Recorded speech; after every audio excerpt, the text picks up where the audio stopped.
The Niger State Governor Umaru Bago has secured the All Progressives Congress gubernatorial ticket for a second term through affirmation.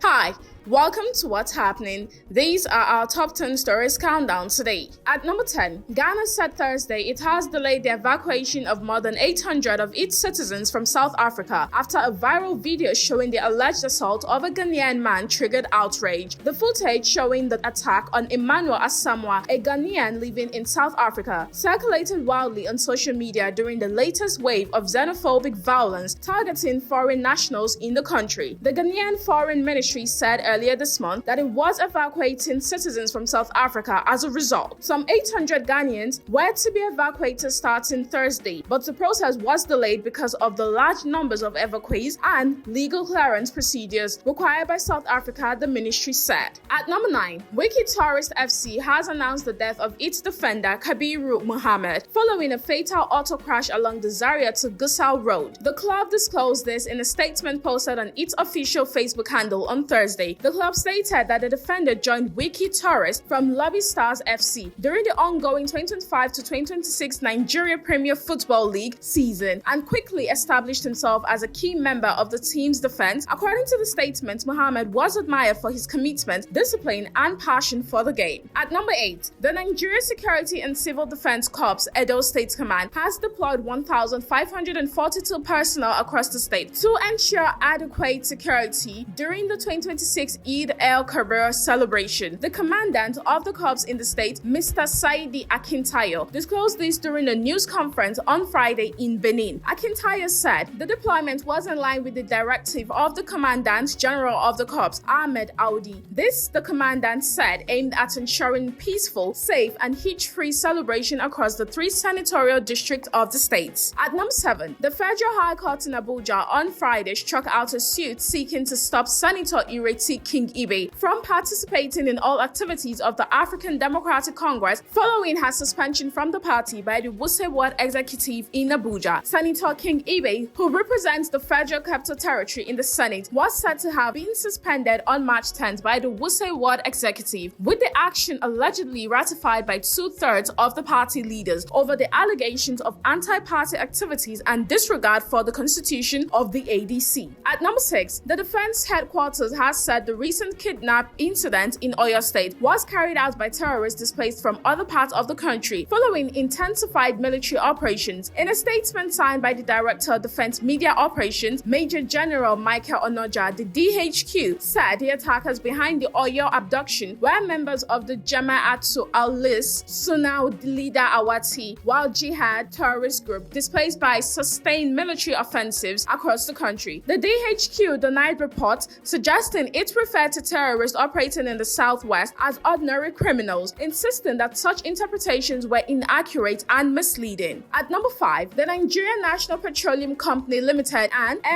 LNG-style equity partnership that could hand Chinese investors a majority stake of about 51% in the Port Harcourt and Warri refineries as part of a broader plan to rehabilitate and commercially reposition the facilities. Details of the arrangement emerged after NNPC signed a memorandum of understanding with Chinese firms Sanjiang Chemical Company Limited and Zinganjen Industrial Park Operation and Management Co. Limited for what the National Oil Company described as a political technical equity partnership. The parties are equally exploring expansion into petrochemicals and gas-based industrial projects through the development of co-located industrial hubs around the refinery complexes. At number 4, the African Democratic Congress has hailed the judgment of a federal high court in Abuja, voiding aspects of the Independent National Electoral Commission's revised timetable for the 2027 general elections. A federal high court in Abuja had earlier ruled that INEC lacked the powers to impress timelines inconsistent with provisions of the Electoral Act 2026, including deadlines relating to party primaries, submission of candidates, particulars, and substitution of candidates. The court held that statutory timelines contained in the Electoral Act could not be abridged through administrative regulations issued by the Electoral Commission. At number 3, the federal government has intensified calls for stronger cross-border cooperation across ECOWAS member states to combat transnational crime, terrorism, terrorism, and other border-related challenges threatening regional stability. The Director General of the National Boundary Commission, Adamu Adaji, made the call during the annual stakeholders meeting on ECOWAS cross-border cooperation held in Abuja. The regional meeting, hosted by the ECOWAS Commission, was attended by representatives from ECOWAS member states, including Nigeria, Benin, Cape Verde, Cote d'Ivoire, Gambia, Ghana, Guinea, Guinea-Bissau, Liberia, Senegal, Sierra Leone, and Togo. At number 2, the Kebbi State Police Command has arrested 5 suspected members of a robbery and abduction syndicate, allegedly linked to a series of one-chance operations along major highways in the state. The arrests were announced in a statement issued by the police public relations officer, SP Bashir Usman, who said the suspects were apprehended during the coordinated operations conducted in Birnin Kebbi, Kalgo, Jega, Mayama, and Alera local government areas. The suspects were identified as Abubakar Muhammad of Banko village in Tambuwal, Shehu Ango, Shamsu Dauda, Sheibu Umar, and Aisha Usmanu. According to police investigations, the group allegedly posed as commercial vehicle operators to lure unsuspecting passengers before robbing them